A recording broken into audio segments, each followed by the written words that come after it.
Ok, pessoal, vamos dar início então à nossa aula. Antes de mais nada, desejar um bom dia a todos e todas que estão participando dessa aula.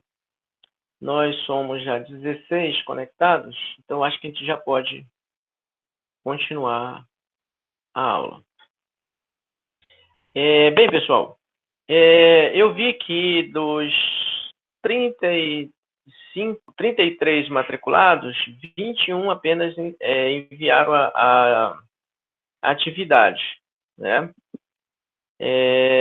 Eu abri a atividade mais um dia, então pode entregar até hoje à noite. Até hoje, 11h59, dá para entregar a atividade. Quem não entregou ainda, pode entregar essa atividade, ok? Mas eu vi que a maioria já entregou. Tem uma outra atividade que eu vou passar com mais calma para vocês durante a semana. Se vocês observarem lá no Moodle, tem lá um link chamado glossário. Nesse glossário, o que eu gostaria que vocês fizessem? Que vocês colocassem lá pelo menos 3 palavras que vocês encontraram e que precisam ser conceituadas dentro dessas leituras que vocês fizeram. Por exemplo, lá está Google Meet. O que é o Google Meet? Google Meet é uma ferramenta de videoconferência, tá lá o exemplo. Então, vocês vão procurar 3 palavras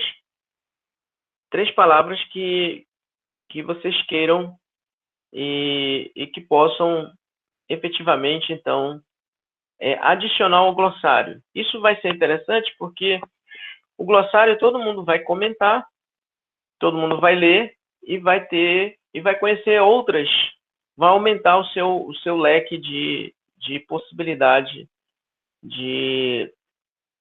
da videoconferência, da disciplina como um todo, ou seja, aumentar o leque de informação e de conhecimento sobre palavras específicas que são utilizadas dentro da tecnologia educativa. Por exemplo, eu ouvi muito falar agora, os professores, e até fico feliz que os outros colegas comecem a falar isso, né? Que todo mundo começou a falar sobre ferramentas síncronas e ferramentas assíncronas. Coisas que a gente não ouvia falar isso em hipótese alguma anteriormente, né?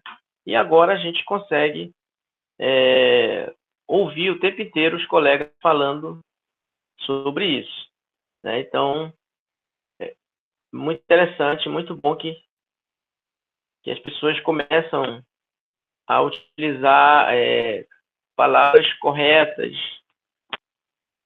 né? E palavras que estão ao dia, ok? Mas durante a semana eu vou explicar assim direitinho e deixo lá na plataforma para vocês puderem então fazer essa atividade. Ok? Ok, professor. Perfeito. Então vamos lá.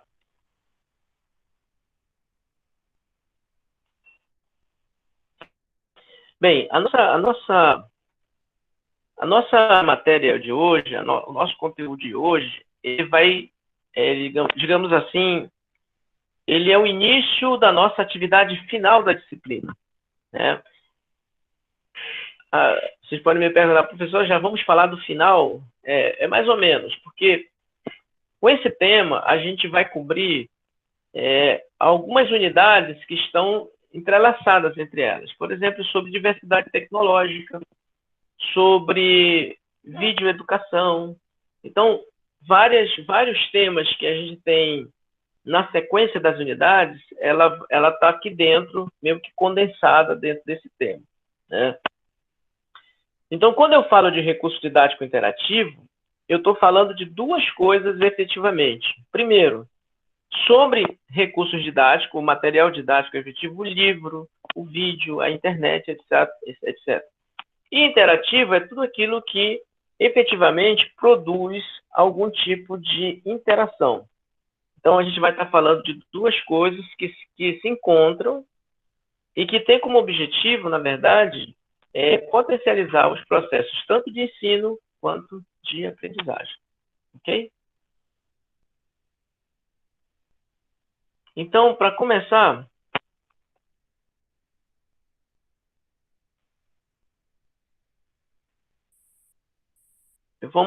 vamos falar nesses elementos aqui, nesse tema, vamos falar de 5 coisas, efetivamente, né?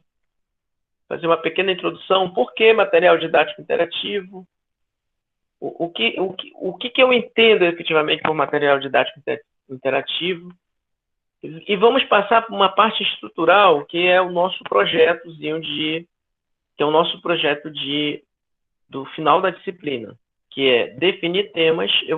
Mais tarde eu vou mostrar um trabalho feito com a turma do ano passado, que vocês vão entender na forma mais prática o que eu estou pedindo, que vocês comecem a pensar para o trabalho final da disciplina. Definindo temas, estruturando conteúdos, projetos de interface e integrando elementos multimídia. Então, são essas coisas que nós vamos desenvolver nessa aula. Se não der tempo de acabar hoje, mas no próximo sábado a gente termina. Então, vamos lá. Por que falar de recursos didáticos interativos, pessoal? Primeiro, porque as tecnologias da informação e da comunicação estão presentes na nossa vida, queiramos ou não. Né? Todos os dias a gente sai e se depara com inovações que normalmente elas não chegam para você do tipo pedindo uma autorização. Você autoriza eu fazer tal coisa? Não.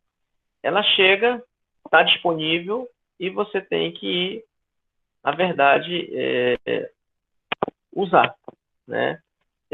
O melhor exemplo disso, que eu considero, é o banco. Né? O banco ele muda o sistema dele o tempo inteiro e a gente chega no banco e as coisas estão todas mudadas e você tem que usar. Né? Hoje em dia já até colocam uma pessoa lá na porta do banco assim com aquele coletezinho assim, posso te ajudar. Engraçado que o colete normalmente são 2 faces, né? Na frente vem assim, posso te ajudar, e quando ele vira, assim, posso te ajudar? Te perguntando, né?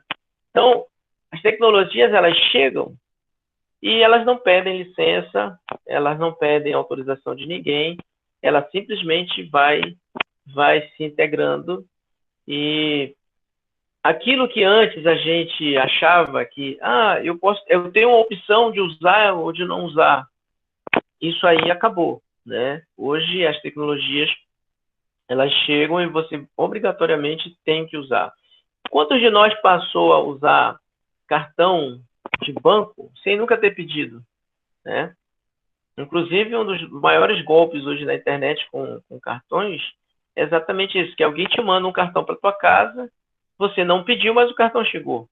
Né? Então, isso é mais uma faceta da tecnologia. A pandemia, ela só potencializou tudo isso. Então, se antes a gente tinha alguma opção, agora nós não temos nenhuma. Agora nós temos que efetivamente usar essas tecnologias, se é que nós queremos fazer alguma coisa. Né? Senão a gente está perdido. Por exemplo, se a universidade não tivesse criado o ERE, o ensino remoto emergencial, nós estaríamos hoje aí meio que todo mundo sem fazer nada e um pouco perdido. Teríamos perdido o ano. Essa que é a grande verdade. Né? Então, as tecnologias, elas vêm e nos obrigam efetivamente a tomar conta delas. Então, o material didático interativo, ele vem exatamente por conta disso. Né? Ontem eu conversava com um grupo de professores e eu estava falando assim, que nós vamos nessa lida aí uns 20 anos e a única coisa que me dá alento é que agora as pessoas passaram a entender que, de fato, é necessário integrar essas tecnologias nos ambientes de formação. né? Porque senão a gente estaria aí completamente fora do mundo, né? Muito embora é, ainda muitos professores, na verdade, ainda são resistentes a isso, né? Então, e não estão buscando nenhum tipo de interação com essas tecnologias. O que vai acontecer com esses colegas? Eles vão ficar atrás, né? Essa que é a grande verdade.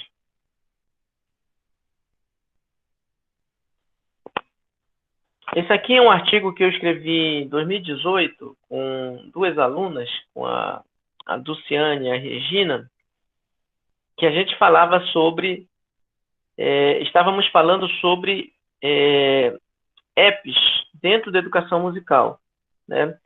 E aí a gente faz essa referência, assim, as últimas décadas, a educação passou por grandes mudanças, todas influenciadas pelo desenvolvimento tecnológico, mudando as formas de acesso e disseminação da informação, bem como os modos de comunicação entre os indivíduos e a forma como estes se relacionam com as inovações tecnológicas. Isso é de fato é,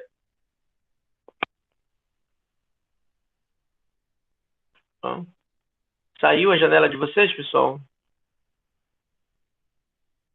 Não, professor, ainda tá presente.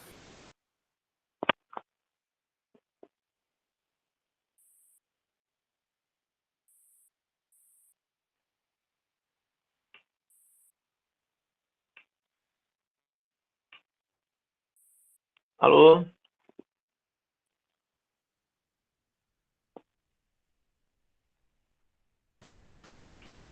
Oi? Oi, professor?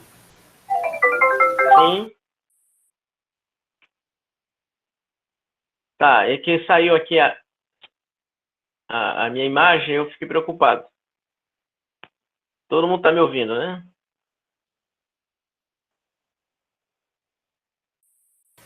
Sim. É porque também a Maria tá Beleza. respondendo no chat. Ah, tá bom, então.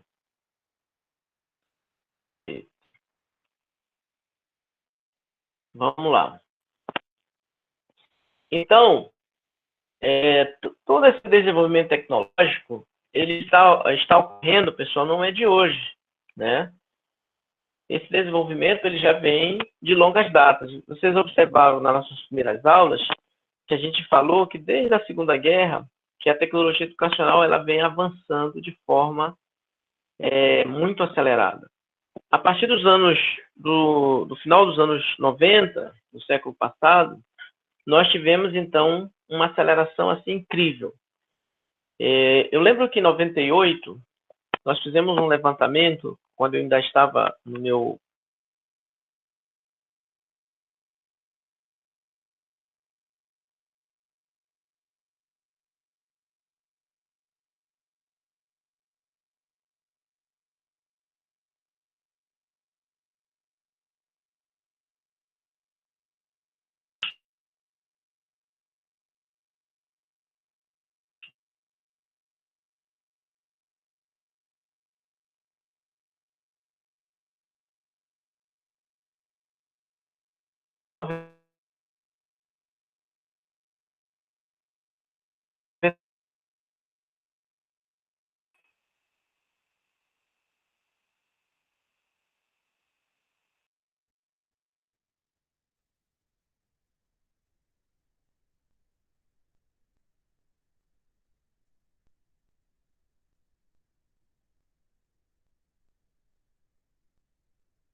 Professor, tá travado.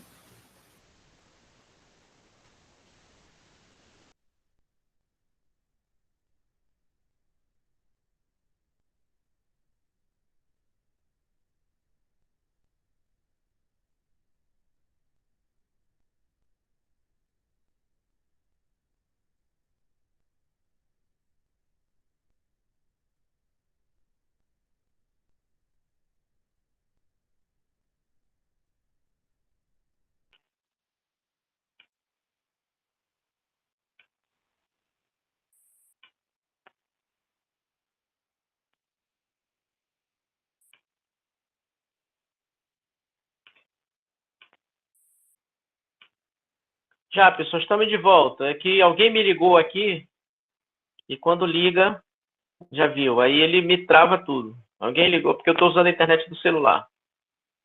Eu acho melhor a do celular do que a de casa. Ok? Todos me ouvem? Sim, professor.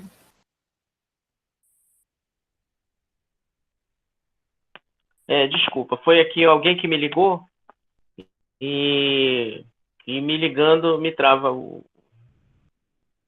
a chamada aqui, ok? Mas já estamos restabelecidos. Então, eu falava o seguinte, que no final dos anos 90, do século passado, nós fizemos um levantamento que até 98 se havia comprado uma quantidade X de computadores. Vamos, um exemplo, assim, por cima, digamos que até 98 se comprou no mundo 1 milhão de computadores. Um exemplo, um chute, né? E que somente no ano de 98 se comprou a mesma quantidade de computadores. O que quer dizer isso? Que se investiu em tecnologia num único ano, mais do que os anos anteriores. Ou seja, o consumo, né, o acesso, o consumo à tecnologia, em um único ano foi superior aos demais anos anteriores. Isso é muito sério, porque hoje, por exemplo, quando a gente vem para a nossa realidade, para a questão da internet, o ano passado eu dirigi uma dissertação de mestrado que o trabalho da aluna levantou que isso é um dado um pouco que muita gente questiona e tal, mas é um dado concreto, é um dado publicado, né, pela Anatel, pelas agências de controle do governo, né, desde 2006 que eles vêm fazendo uma série histórica. E no ano de 2016, por exemplo, 74% da população tinha acesso à internet. Em 2016. Em 2019, essa população passou para 92%. Então, quer dizer, há um crescimento muito grande de acesso à questão da internet, sobretudo internet móvel, né? Como eu falei ainda há pouco, eu prefiro usar a conexão de internet de celular à de casa, a fixa, né? Essa do celular, para mim, é muito mais estável. Eu não tenho um problema. Toda vez que eu conecto com internet de casa, sempre me dá algum problema. Caia, sabe? A impedância é ruim, o delay também é ruim. Então, existe uma série de opções que me fazem preferir mais a internet móvel à internet fixa. Então, essas coisas são bem importantes, porque, por exemplo, o ERE trouxe esse questionamento. Por que a universidade não fez ou não criou uma política de acesso ao nosso aluno com mais tempo? Né? Porque nós já deveríamos ter uma rede UFAM espalhada na cidade toda, né? Em 2003, eu fiz um projeto chamado Centro de Recursos Multimídia, ou Centro de Recursos para Aprendizagem. Esse projeto acabou sendo encampado pela Secretaria de Educação do Estado, foi quando foi criada as aldeias do conhecimento. Né? Na época, o secretário era um professor da universidade, inclusive, não era o professor Gideão, eu lembro o nome dele depois, ele encampou esse projeto e acabou construindo o que depois foi chamado de Aldeias do Conhecimento. Né? Mas a ideia desse projeto era que nós tivéssemos espalhados pela cidade centros universitários, onde nós tivéssemos uma infraestrutura de conectividade, né, Na época, a ideia era ter telecentros, né? Você ter uns laboratórios de informática e tal, desses centros, onde o nosso aluno da universidade pudesse ir a esse centro, sem necessariamente ter que vir à universidade. Hoje, eu diria o seguinte, que com a pandemia, nós criamos uma nova relação com essa tecnologia, porque se nós já tivéssemos esses centros, o que nós teríamos que colocar de infraestrutura nele hoje era a infraestrutura de conectividade, onde o nosso aluno que está no entorno desse centro pudesse ter, então, acesso à rede UFAM. E aí não precisaria estar dando chip e etc e tal. Você investiria numa infraestrutura de comunicação mais pesada, onde o nosso aluno pudesse ter acesso indistintamente em toda a cidade, né? Independente se ele está na casa dele, se ele está no trabalho, se ele está na casa do amigo, mas se ele tem atividade para fazer, ele estaria coberto por essa rede UFAM, que poderia ser, inclusive, uma rede de telefonia, se fosse o caso, né? Um chip só para conectar a internet, por exemplo. Então, todos esses elementos são tecnologias possíveis que a gente demorou muito a reagir, né? Infelizmente, essa que é a grande realidade, né?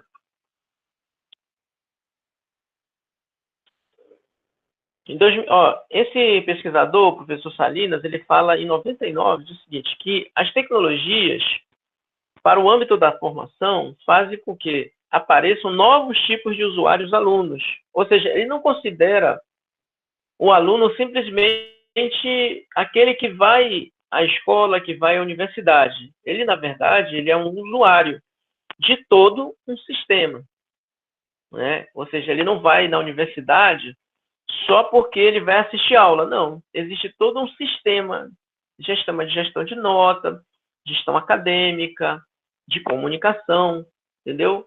Então, ele não é só um aluno, ele não tem só essa figura, o aluno, aquele cara que vai para aprender alguma coisa. Não, ele é um usuário de um sistema chamado universidade, de um sistema chamado escola, né?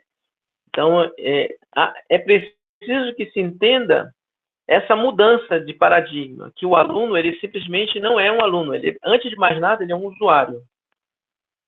Uma palavra muito forte, e os pedagogos me criticam por isso, é chamar o aluno de cliente, né? E chamar o aluno também de produto. É outra crítica também que a pedagogia faz. Que, para alguns pedagogos, a gente não pode considerar o aluno nem como cliente e nem como produto. Só que no mundo moderno, a gente tem que ver assim.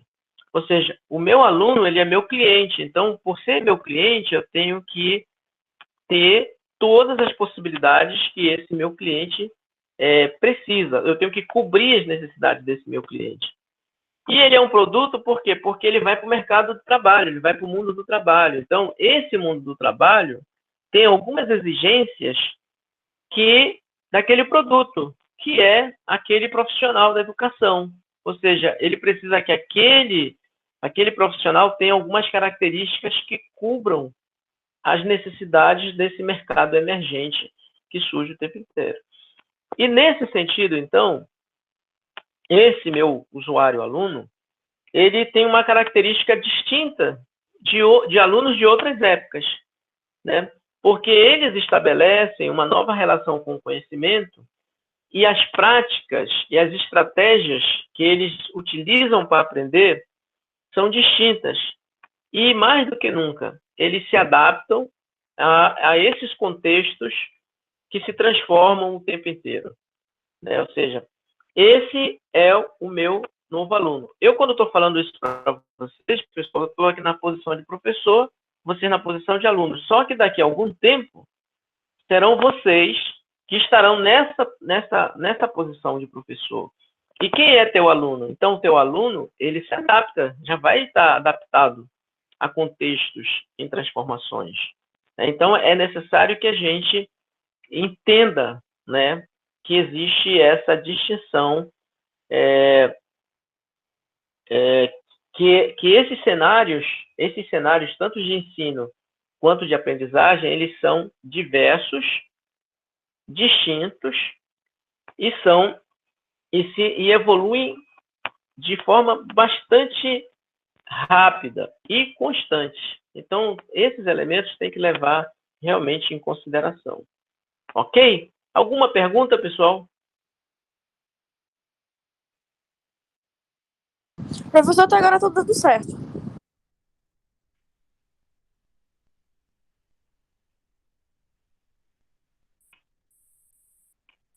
Perfeito. Então, vamos seguindo, então.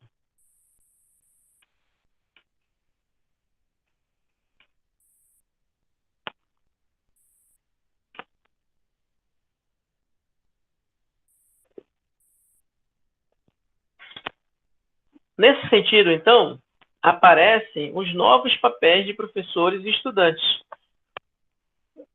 Então,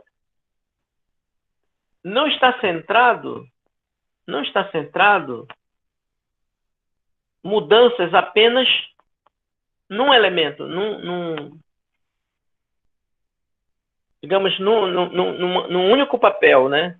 Professores e alunos, eles têm que mudar a forma de interagir com esses novos contextos, né? Então, não cabe somente ao professor mudanças, né? Mas tanto de professores quanto de alunos. Deve haver uma mudança com relação a isso, né? Você vê aqui, ó, nessa imagem, que o professor ele tem que ser aquele cara antenado, ou seja, está buscando o que tem de inovação o tempo inteiro. E o aluno tem que aprender a compartilhar aquilo que ele recebe como informação. Então, são papéis que mudam ao longo do tempo. Eu lembro que antigamente, pessoal, que eu falo, estou falando da minha época, estou falando de 40 anos atrás, quando eu estava fazendo o ensino fundamental, que é onde vocês daqui a um tempo vão poder, vão estar atuando, você tem um livro em sala de aula, um livro raro, era uma coisa fantástica, né? Assim, e a gente não dava assim para todo mundo, né? Você acaba guardando para si, né? Você recebia um material, opa, isso aqui eu vou guardar para mim. Compartilhar é algo completamente muito novo, né? Então, a competência, a possibilidade de ter alguma competência era algo muito restrito, né? E as tecnologias acabaram fazendo que isso viesse mudasse. Agora todo mundo compartilha tudo, teoricamente, né?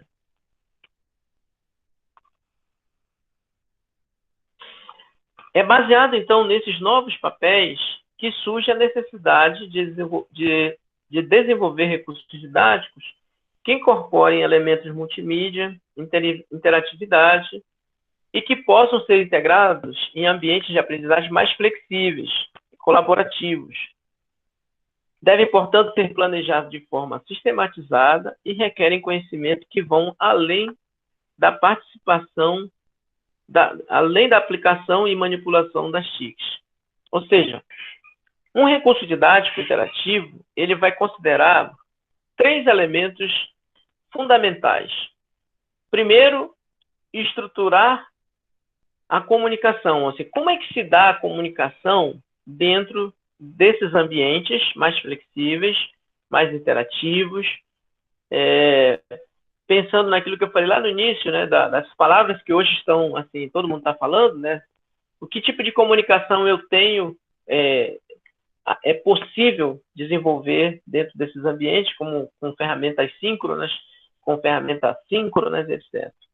Um outro elemento fundamental é a estrutura gráfica, ou seja, como é que está pensado graficamente determinado material para que ele produza uma outra coisa, ou seja, como eu construo o meu terceiro elemento, que são as estratégias de aprendizagem.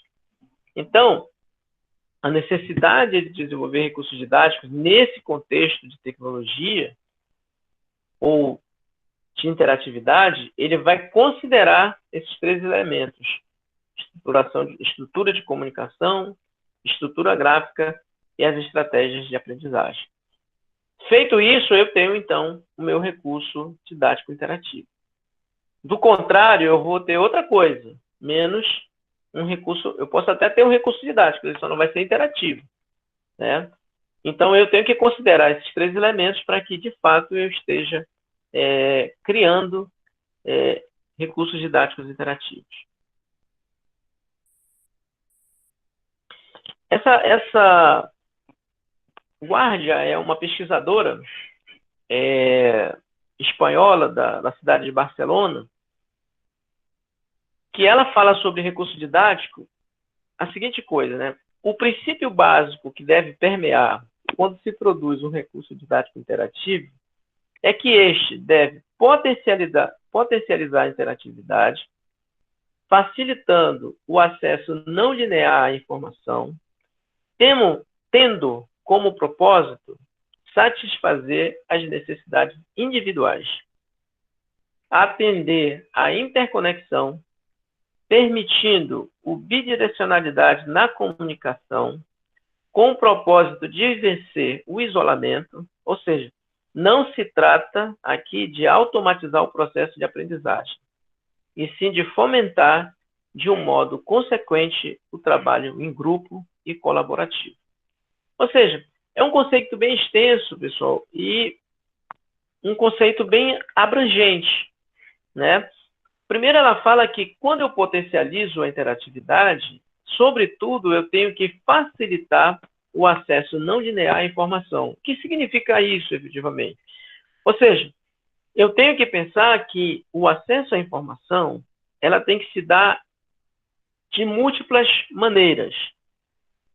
Eu tenho que ter informação de múltiplos formatos. Ou seja, eu não tenho que achar... não é como um livro tradicional. O livro tradicional, você não pode ler as 10 primeiras páginas e ler as últimas páginas, porque você não vai entender, porque um livro é uma sequência linear. Eu tenho que ler a página 1, para ler a 2, para ler a 3, para ler a 4, para ler a 5, para ler a 6 e assim sucessivamente.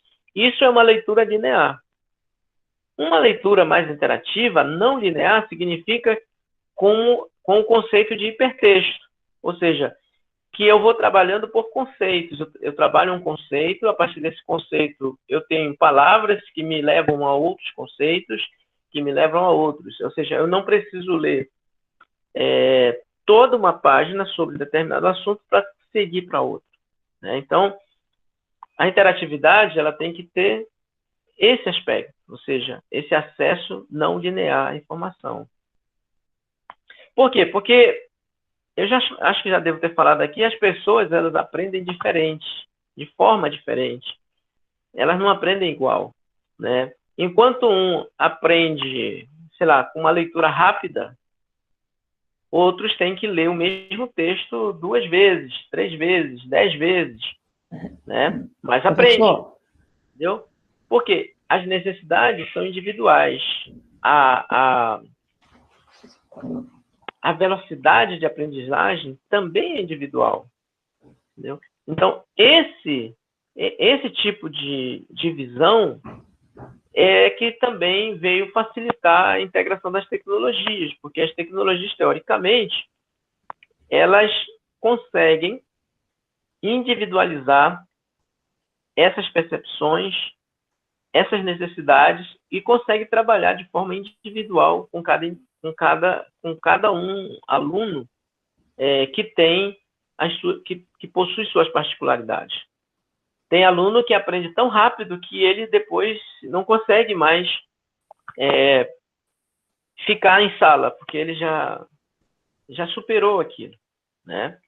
E existe aquele aluno que tem as dificuldades que vai levar mais tempo, mas a tecnologia também consegue aproximar. Por isso, ele diz assim, atender à interconexão. Ou seja, o professor ser capaz de ter essas percepções em sala e fazer com que esses conhecimentos ou essas informações sejam compartilhadas entre aquele grupo de aprendizagem, né? Uma coisa importante que está nessa citação é vencer o isolamento. talvez quando a gente fale hoje de isolamento, a gente não tivesse, ou na época, esse texto é de 99, quando se falava em isolamento, ninguém tinha nem ideia que a gente poderia, no século XXI, né, 30 anos depois, ia pensar que a gente ia estar isolado. Não, entendeu? Ou seja, o propósito de ter materiais didáticos interativos é exatamente vencer também o isolamento, ou seja, você fazer com que pareça que você está em determinado ambiente de aprendizagem. Hoje, por exemplo, nós estamos aqui em um grupo de 23 colegas conectados e cada um no seu local. Então, teoricamente, a gente está no isolamento, ou seja, cada um no seu local, na sua casa, no trabalho, na casa de um colega, seja onde for, mas, ao mesmo tempo, estamos juntos, né? Então, o propósito também de material didático também é vencer esse isolamento. Ou seja, como ela mesma fala, não se trata de simplesmente criar uma automatização da aprendizagem, mas desenvolver uma estratégia de modo consequente que a gente consiga desenvolver trabalhos em grupos e de forma colaborativa. Ok, pessoal? Alguma pergunta?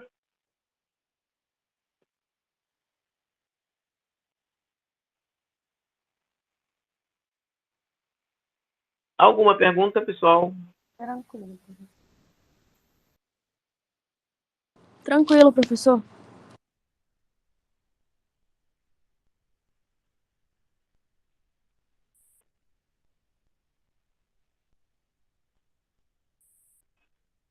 Alguém quer fazer algum comentário sobre isso? Por favor.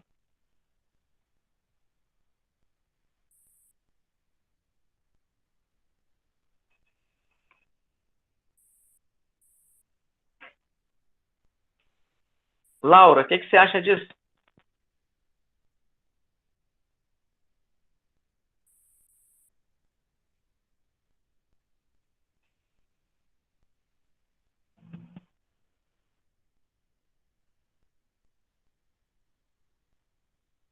Cadê a Laura?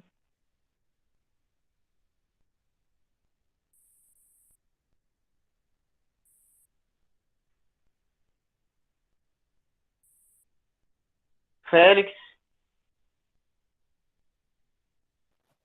Oi, professor. O que você acha disso, Félix? Sobre a introdução da tecnologia na educação. Isso. O professor estava vendo sobre, está lançando vários documentários sobre isso na internet e também lançou algo relacionado na Netflix também, um documentário sobre a tecnologia no geral, sabe? Como ela influencia nosso modo de agir, de pensar, de interagir com as pessoas, sabe? Eu acho muito interessante porque, como o senhor falou no início da aula, que ela não pede licença, né? Ela está lá, a gente, sem pensar, já acaba utilizando ela, sem ela pedir por favor, sem nada, porque ela é um meio, hoje em dia, necessário, né?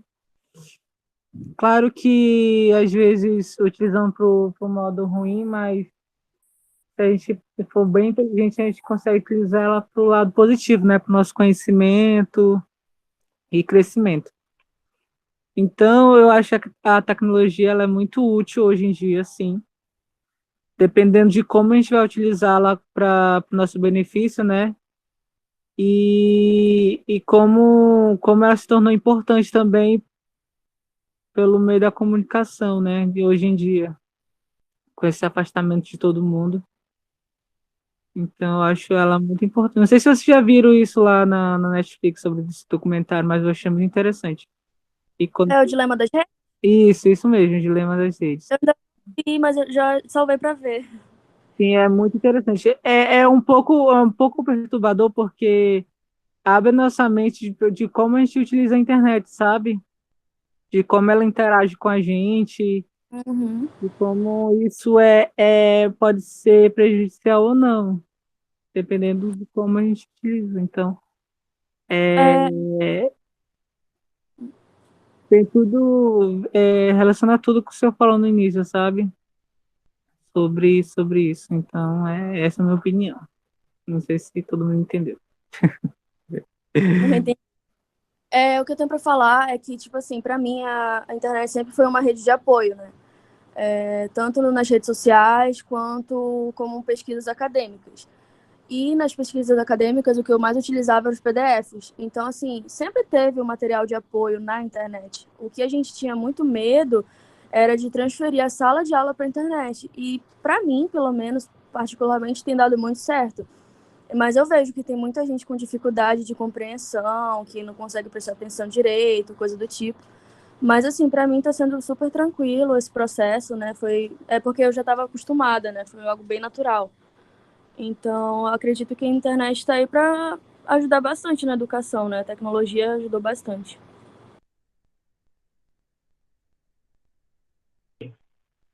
Ok, pessoal, perfeito. É isso aí. Depois, Félix, põe no chat o nome do documentário da Netflix. Tudo bem. Vou mandar assim lá. Vamos seguir aqui, então.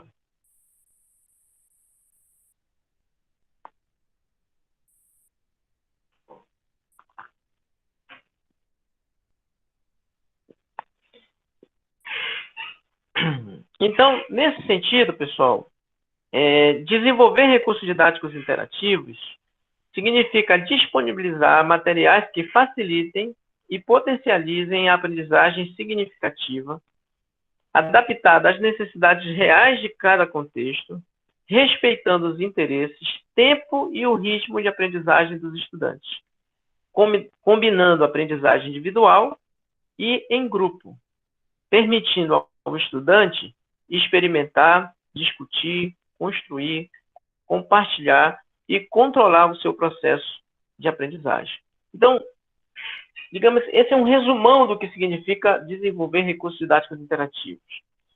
E é isso que a gente, na disciplina, no final da disciplina, vai tentar desenvolver com vocês, né? Nesse sentido, então, a partir de agora, vocês vão começar a pensar em alguns temas, em alguns casos.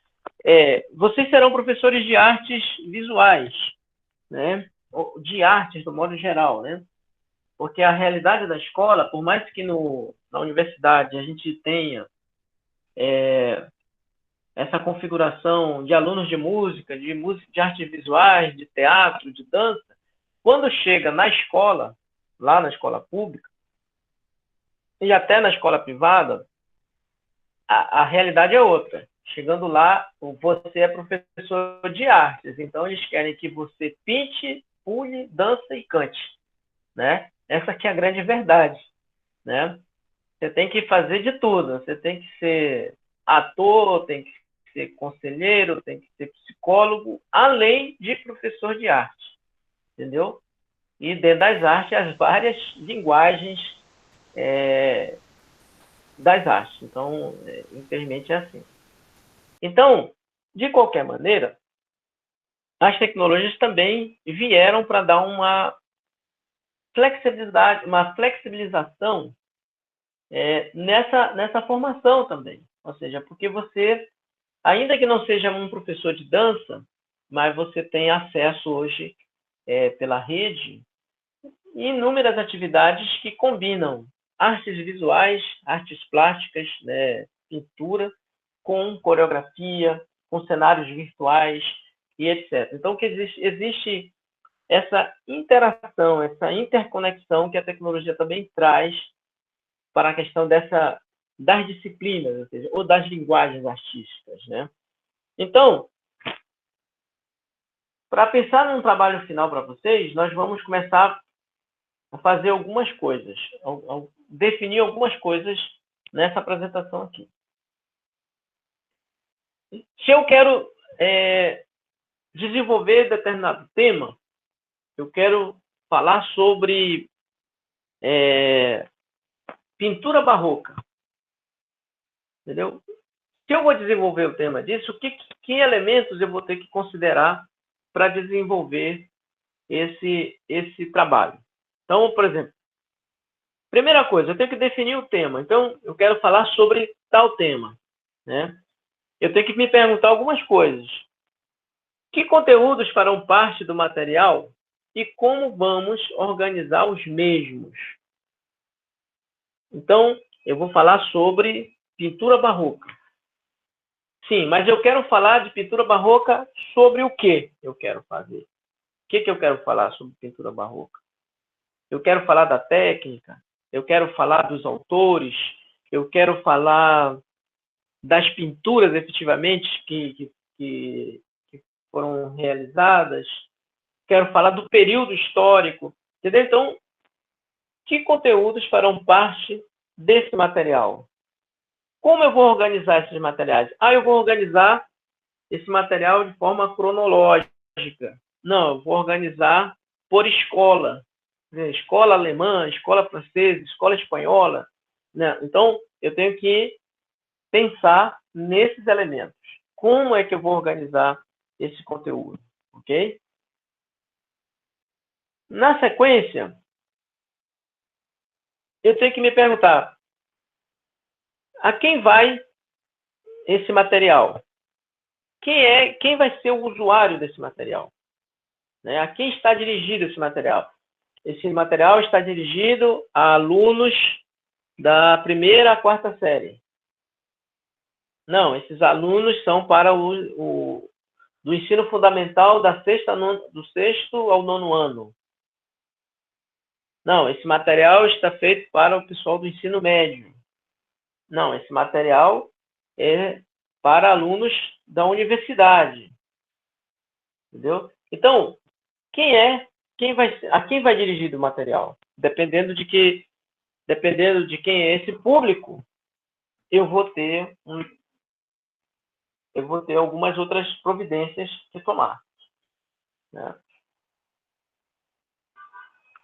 Que nível de conhecimento prévio será necessário para manipular o material?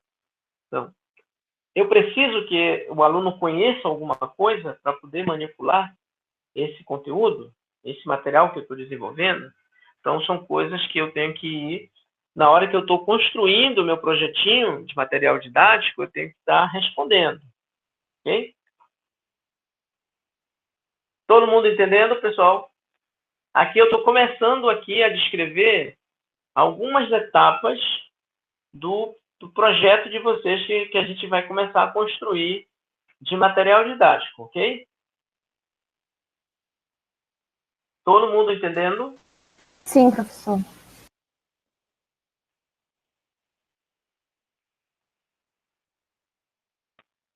Ok, só o Lucas respondeu, mas imagino só que todo mundo está entendendo. Ok. Qual é a finalidade desse material? Né? Promover informação, instruir, motivar, avaliar, facilitar a comunicação, eu tenho que ter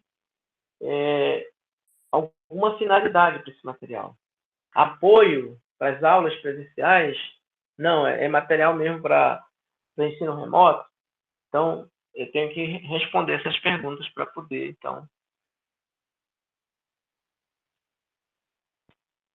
Ok? Então, eu comecei a construir meu material, eu comecei a pensar que eu quero construir um material didático, então eu vou responder basicamente 4 perguntas. Que conteúdos vão fazer parte desse material? Quem é o público? Quem é o usuário quem vai ser o usuário desse material? Existe algum conhecimento prévio que a pessoa precisa ter para poder manipular o material?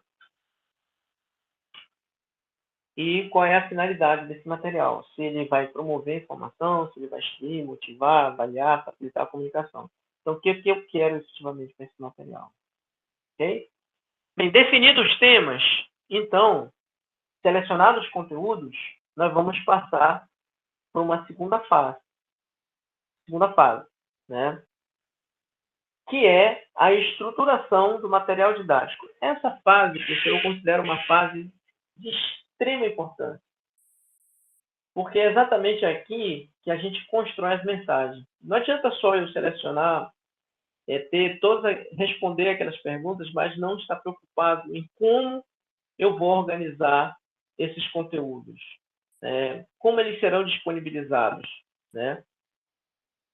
Eu tenho que considerar aqui, sobretudo, as características da própria internet, né? Que são as características hipertextuais, ou seja, a não linearidade da informação.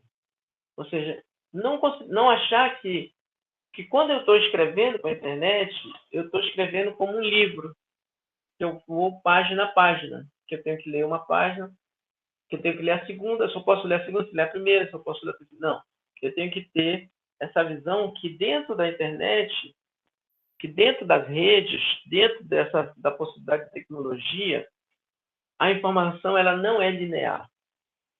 Ela pode ser dinâmica, ela pode ser hipertextual, ela pode saltar de um conteúdo para o outro, sem necessariamente passar por uma sequência de conteúdos. Então, temos que pensar exatamente sobre isso.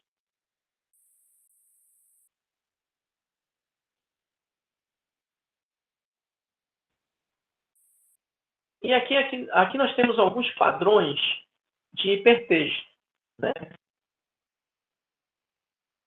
A gente tem que considerar que quando eu estou escrevendo, quando eu estou desenvolvendo qualquer coisa para a tecnologia, usando tecnologias digitais, ou para a internet, ou quando eu penso em hipertexto efetivamente, ou hipermídia, eu tenho que ter em mente que que a nossa unidade agora não é o papel, e sim a tela. Então, como é que as pessoas veem na tela, exatamente, né? Como é que elas veem isso na tela? Então, a gente tem que pensar realmente nisso. Que eu não estou desenvolvendo algo para ser lido de forma concreta, no papel, mas eu estou estou desenvolvendo algo que as pessoas vão ler em tela. É como assistir um filme, na verdade, né? A diferença entre o cinema e o teatro, do ponto de vista da realização, é que o teatro ele acontece naquele momento, né? E o que aconteceu ali não tem como voltar, né? Já num filme, não. No filme eu gravo, regravo e gravo de novo e vou ajustando até ficar em algo bastante perfeito, né? Ou na avaliação do diretor, de quem dirige, na verdade, está bom, né? Quando eu penso em material didático, dentro de um contexto, dentro de um ambiente digital, vou ter que pensar, ou seja, que eu posso desenvolver algo que as pessoas vão ler e elas não podem mudar a partir dali, né? Muito embora hoje a gente tenha a possibilidade também de fazer isso de outra maneira, né? Ou seja, fazer de forma mais interativa. Mas tem que considerar que as pessoas vão ver aquilo na tela.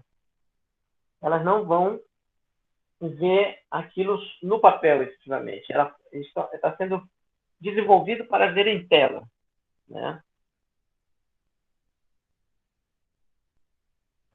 Nesse sentido, quando eu estruturo um conteúdo, quando eu defino um conteúdo e eu vou começar a estruturar, eu posso utilizar várias coisas, né? Eu posso utilizar o próprio texto, eu posso usar ícone, né?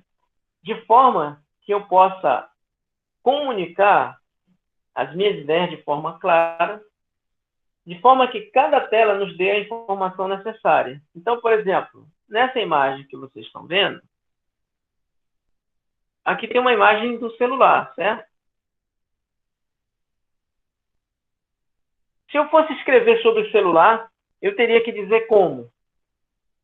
Esse é um aparelho que tem uma tela, que tem tantos botões, que tem números e letras, que ao lado tem um outro botão de volume, etc. e tal, né? Mas quando eu coloco a imagem aqui, ó, do celular,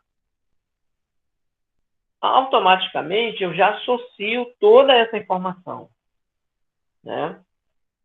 E quando alguém pegar um celular em mão, ele vai comparar. Pô, realmente parece, né? A mesma coisa aqui com uma TV, um PC e etc. Então, quando eu estruturo conteúdos, eu tenho que pensar, sobretudo, em utilizar textos bastante objetivos e ícones também, para que a junção desses dois elementos possam comunicar ideias claras e objetivas. Ou seja, de maneira que essa comunicação seja efetiva, né? Que o usuário possa entender isso da melhor maneira possível. Nesse sentido, então, quando eu penso em hipertexto, eu vou pensar em nós. Nós. Ou seja, um dos grandes erros que eu tenho visto hoje, em épocas de pandemia, são as pessoas que escrevem em Facebook, Instagram, até no WhatsApp, textos imensos. Um negócio assim que nunca ninguém vai ler, né? Nunca ninguém vai ler aquele texto. Porque essas ferramentas não foram feitas exatamente para isso, para ler textos imensos. O Instagram, por exemplo, a ideia do Instagram é que realmente as pessoas vejam fotos, entendeu? Eu não sei se vocês já tiveram a experiência de você postar uma foto e alguém fazer um comentário. Aí ele faz um comentário maior do que o teu, entendeu? Porque o cara diz assim, ó, eu na praia, eu visitando os avós. Aí chega alguém lá e comenta na tua foto assim, poxa, que legal, essa praia é bonita, não sei o que e tal, tem flor, não sei o que. Aí ele faz um comentário imenso que provavelmente você não vai ler. E ainda vai tomar um espaço de publicação que poderia ser utilizada com uma mensagem mais objetiva, né? Então, são elementos que tem que considerar, que devem ser considerados para cada ferramenta que está sendo utilizada, né? Onde eu vou utilizar. Então, e quando eu falo em nós, esse nó, né? Esse nó aqui, ó, esse ponto ele pode ser um texto e pode ser uma imagem, certo? Então, tudo isso tem que ser considerado. Então, essa imagem eu posso ligar. Se eu quero, por exemplo, falar sobre, como eu dei o exemplo do celular, então, um nó aqui seria aquela imagem do celular. E a partir daqui, eu faço uma ligação para um outro nó, que aí vai ser um texto. Um texto que explica essa imagem.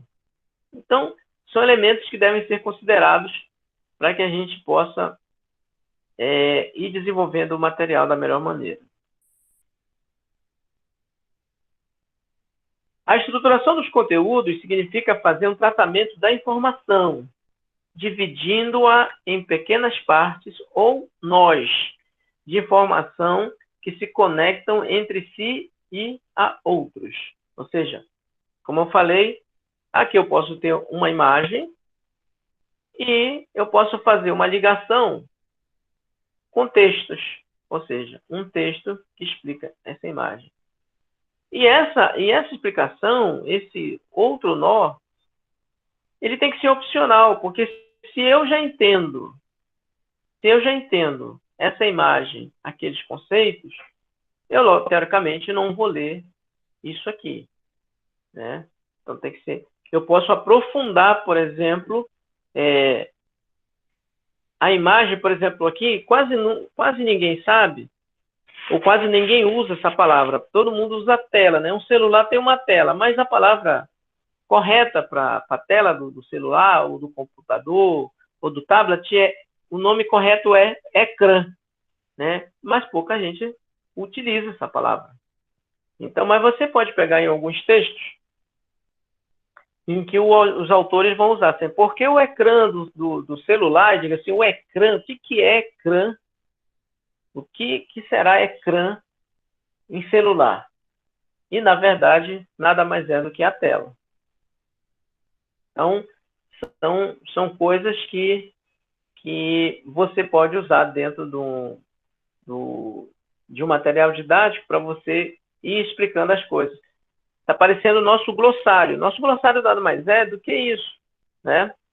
Você colocar lá as palavras e tentar conceituá-las, né? Conceituá-las para poder rodar melhor, para que as pessoas tenham uma melhor compreensão de palavras que normalmente não são usuais, né? A gente não usa comumente, ok?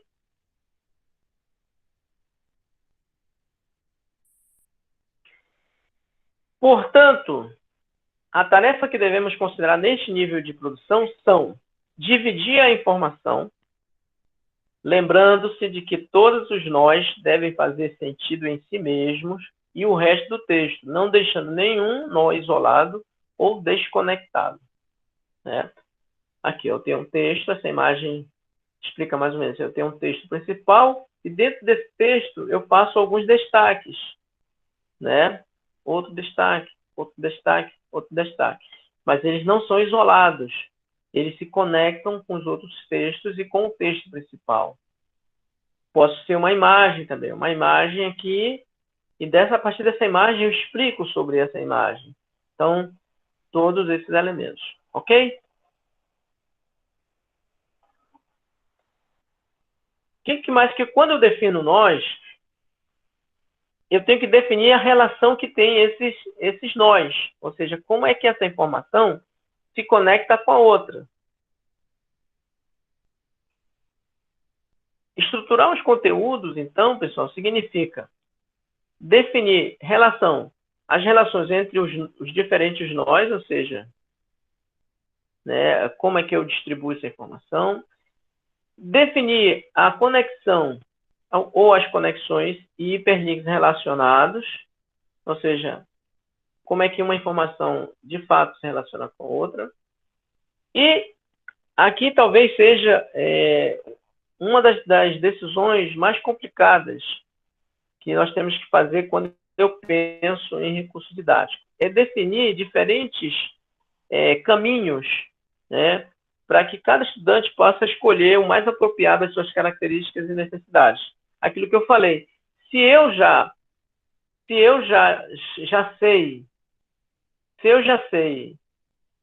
sobre como configura um celular, ou como está desenhado um smartphone, um celular, eu não vou ler essa parte aqui. Tem que ser uma opção para mim. Eu posso saltar para outra coisa, para um outro lugar. Então, definir caminhos, diferentes caminhos, significa, na verdade, isso. Você criar a possibilidade de o aluno fazer o seu próprio recorrido, ou seja, o seu próprio caminho para aprender. Já que ele diz, não, isso aqui eu já sei, então eu vou saltar daqui e vou passar para ele. Não, eu não sei isso, então eu posso retroceder. Ah, eu fui lá na frente, mas encontrei uma dúvida. Ah, eu posso voltar para tirar essa dúvida. Então, definir esses caminhos são importantes para que a gente, de fato, desenvolva um bom material didático. Alguma dúvida, pessoal, aqui? Não, professor, tudo tranquilo.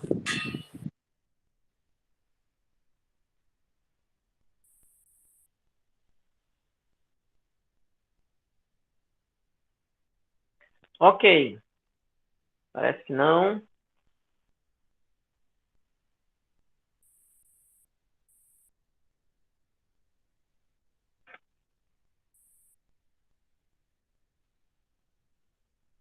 Ok.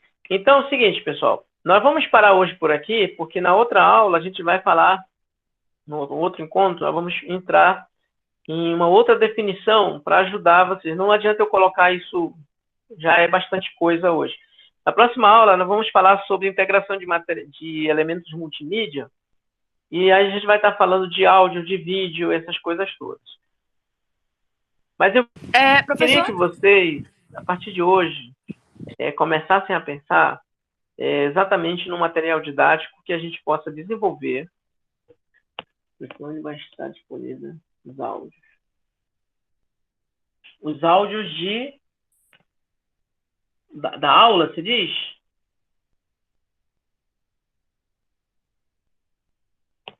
Sim, as aulas todas, pessoal, elas vão estar disponíveis dentro da plataforma. Na verdade, ela fica dentro do YouTube, né?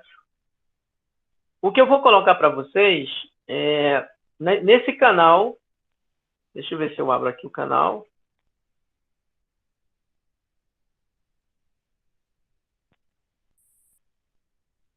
Nesse canal GTE,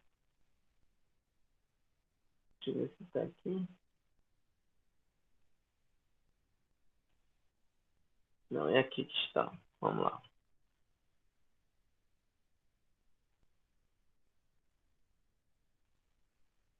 Nesse canal GTE,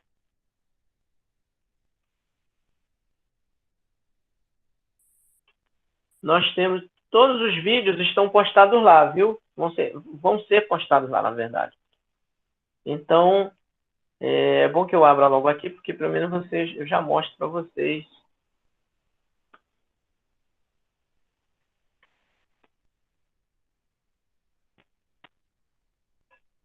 Vamos lá, deixa eu parar essa apresentação.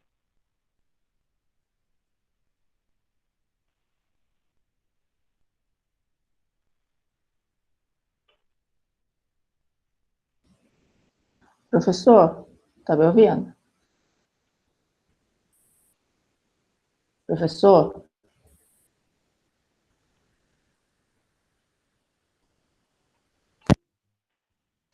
Professor, está me ouvindo?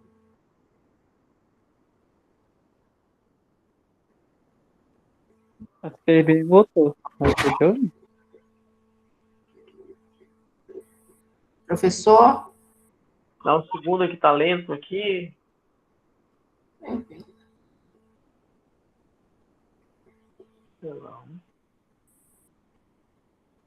Professor, você está ouvindo?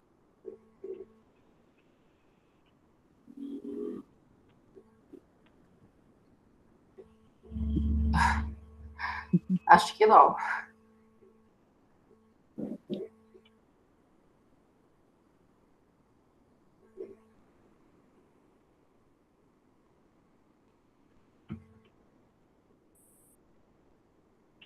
Ok. Nesse canal GTE, estão todos os vídeos aqui, viu, pessoal?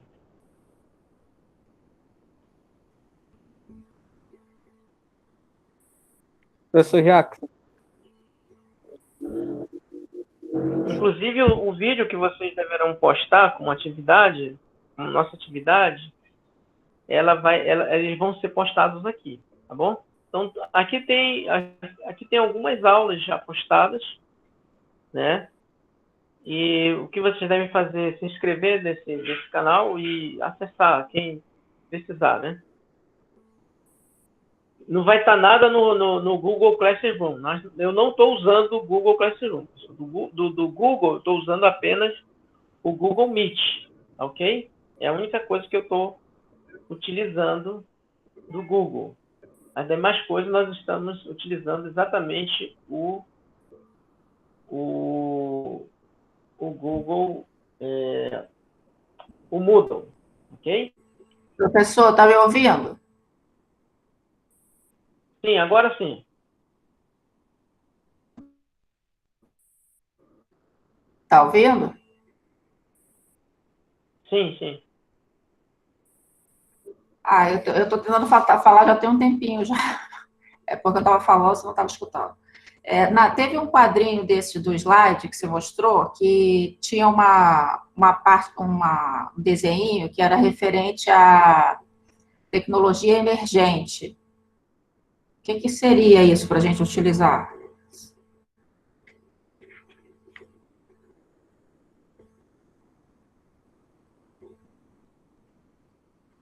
Não entendi, Suzana. Repete, por favor.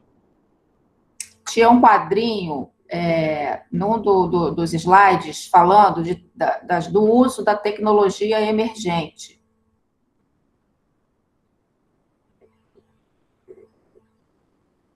Aí. Passou. Esse 16.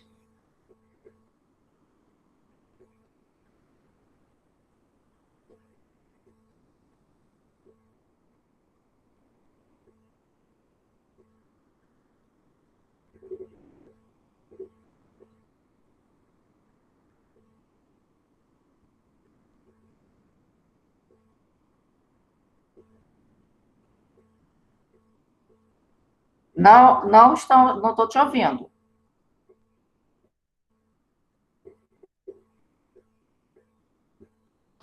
Professor, só está mutado. Está sem áudio.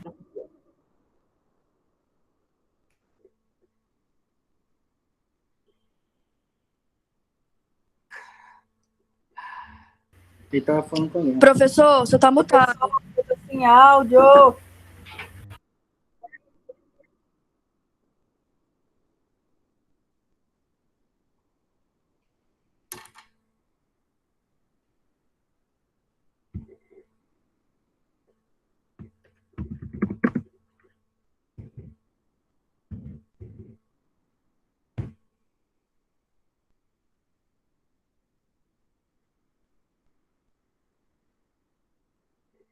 Ok. Agora sim. É que eu fico usando duas máquinas e aí eu, a hora esqueço que tem que abrir uma outra e fechar uma. Tá bom? Muito bem. O que são tecnologias emergentes? A gente não pode desconsiderar, em momento algum, que a tecnologia ela muda, que ela não muda, aliás. Na verdade, a tecnologia está mudando o tempo todo e está emergindo o tempo todo.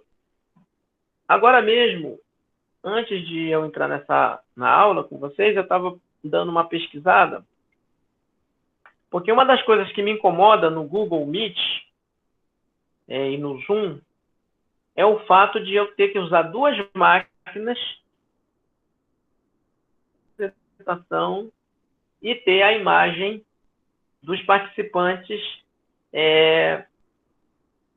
noutra tela. Então, eu tenho que fazer aqui uma mágica, na verdade, né?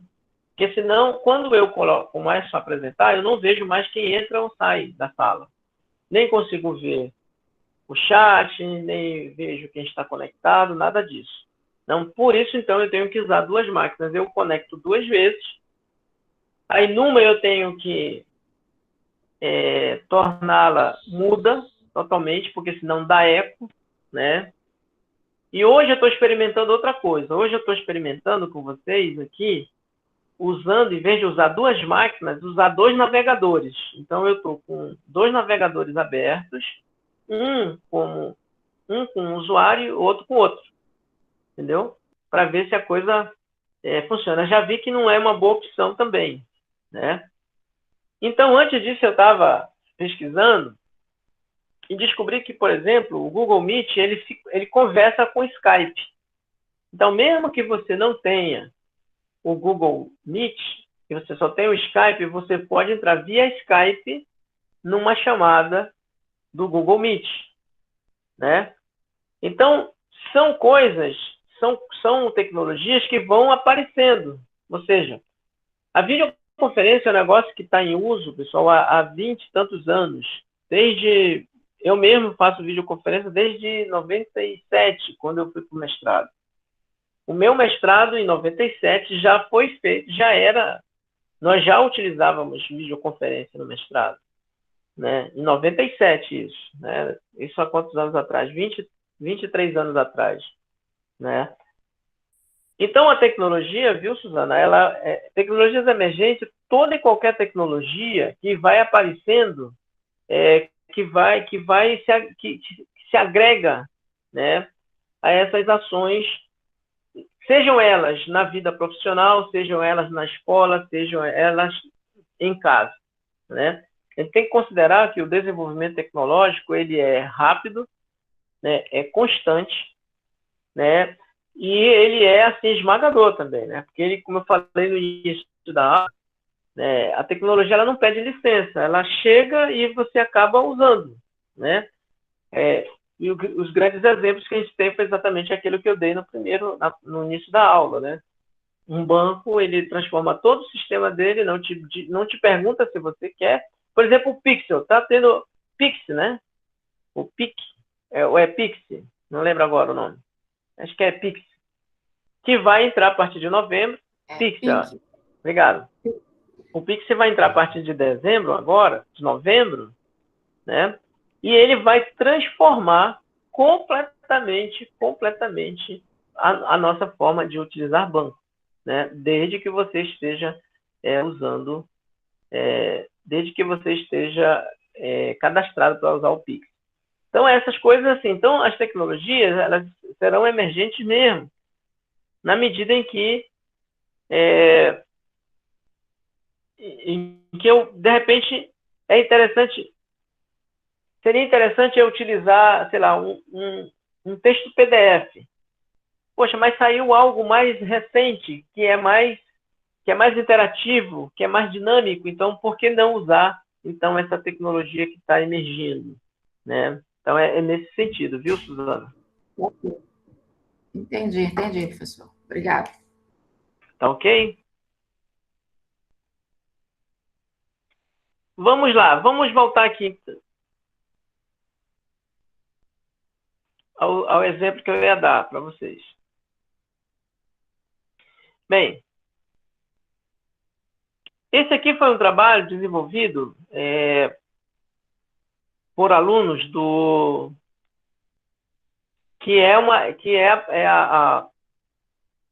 eu vou mostrar duas coisas, porque essa é uma atividade que a gente vai fazer na próxima aula, que é um outro trabalho que vocês vão fazer, que é em grupo.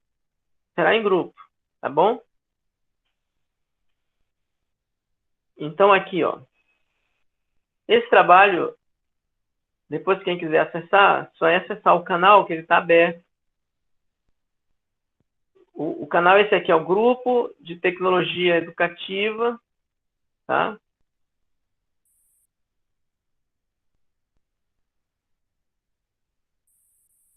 Vocês conseguem ouvir, pessoal? Sim, eu estou ouvindo. O som do vídeo não, o seu sim. Só dá para ouvir o senhor do vídeo, não dá não.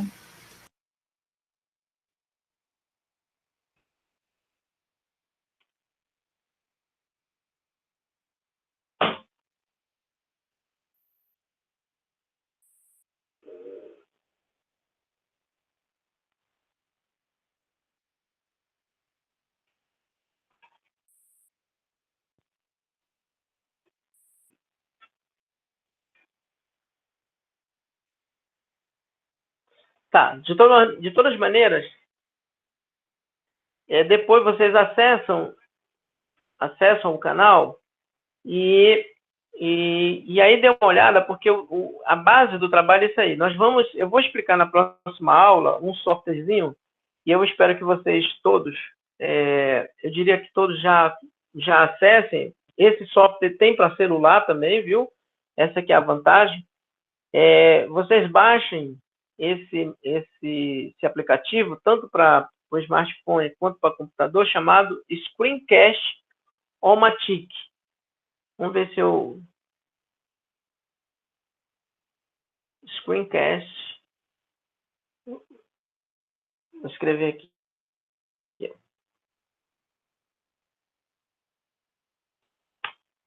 Tá dando para ver aí? Dá para ver ou não, pessoal? Tá sim, professor.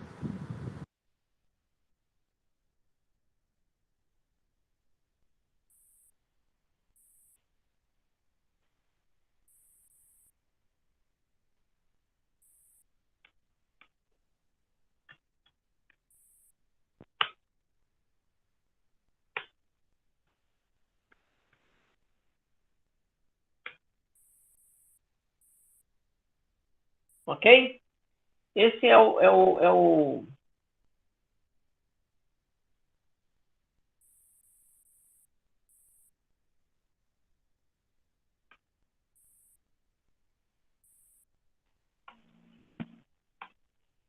Eu vou pegar aqui o endereço web e já ponho lá para vocês também.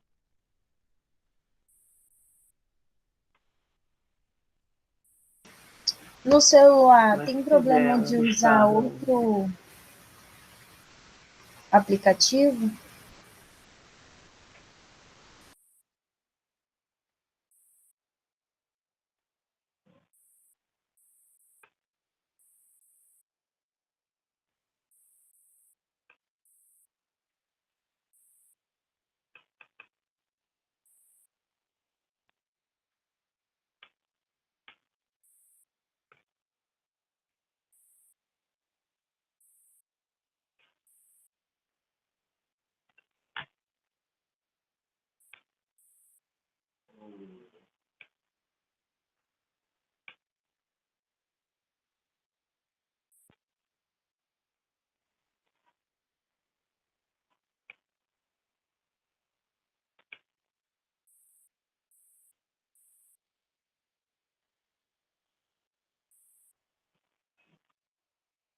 ok?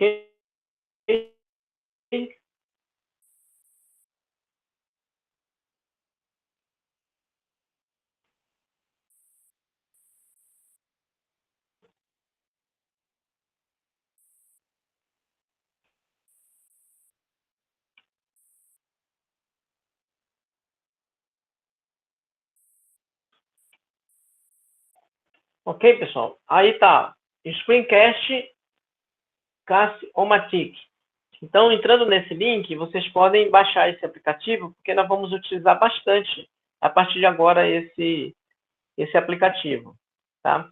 Esse é um aplicativo que que grava as telas do computador junto com a imagem de quem apresenta.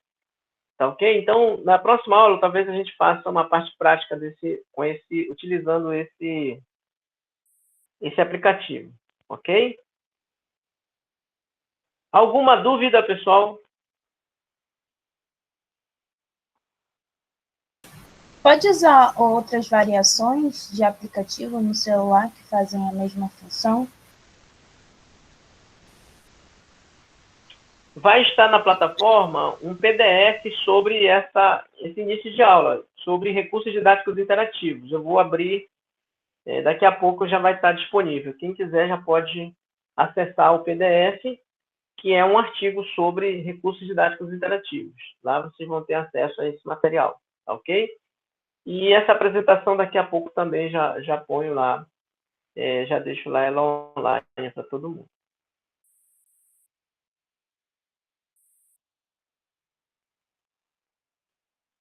Ok, pessoal? Então, se nós não temos, está todo mundo de boa, né? Se está todo mundo de boa, então a gente